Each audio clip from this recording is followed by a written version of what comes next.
This video focuses on the inline version of the power panel. We call it an inline version because it has two jacks and allows you to go in between a switch that's driving the PoE device and the PoE device itself. This gives you some remarkable additive testing power that's not available in the single jack unit. Now, if you looked at the single jack unit, you saw that the power panel scans all the pins, looking for network devices, phones, and power. The inline version does all of that. The inline version also can force link pulses for communication, and it can simulate a VoIP phone or an IP camera, just like the single jack unit can.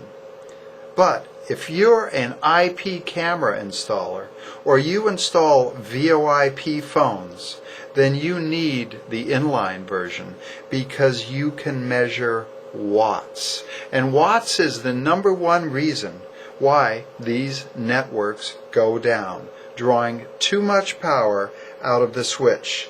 Let's give you an example. Here we have a computer network made up of an IP camera. We also have an access device for wireless computers. You might find something like this in the attic of a Starbucks.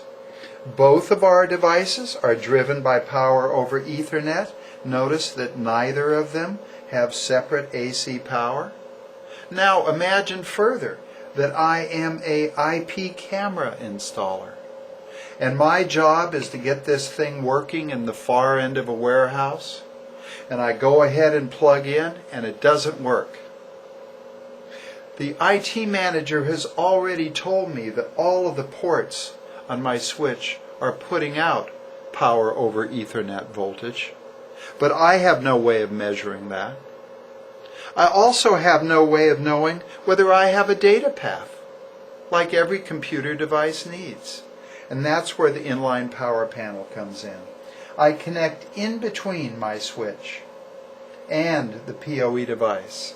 And immediately I see that there is a network device and there is power over Ethernet available. If I wish to learn more, I go to the correct screen.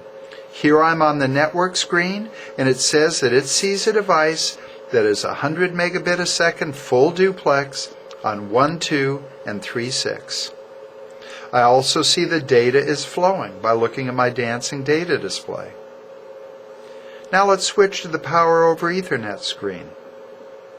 It says that I have PoE N-span voltage, also on pairs 1, 2, 3, 6, the same pairs that the data reside on, and that I have my 47 volts of PoE drawing 4.3, 4.4 watts.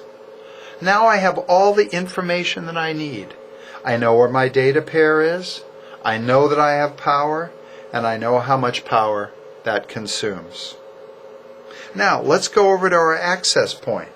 It likewise knows separate AC voltage powered by power over Ethernet. I'm looking at the PoE screen now. Similarly, it sees 46 to 47 volts on 1, 2, 3, and 6. See how much power it's drawing, 4.1 watts. Now let's go ahead and flip over to our network screen. It sees the same switch, also on 1, 2, 3, 6. If I had a network where I was injecting PoE power mid-span, let's say on a rack, then that would show up on 4, 5, 7, and 8, and mid-span power would be indicated.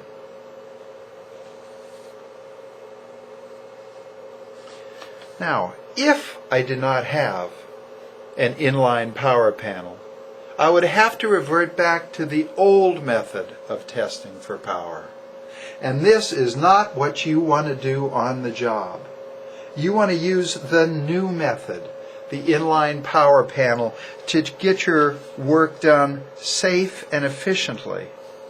And in this complicated world of power, for instance, with this Linksys switch, it says that it can handle 60 total watts.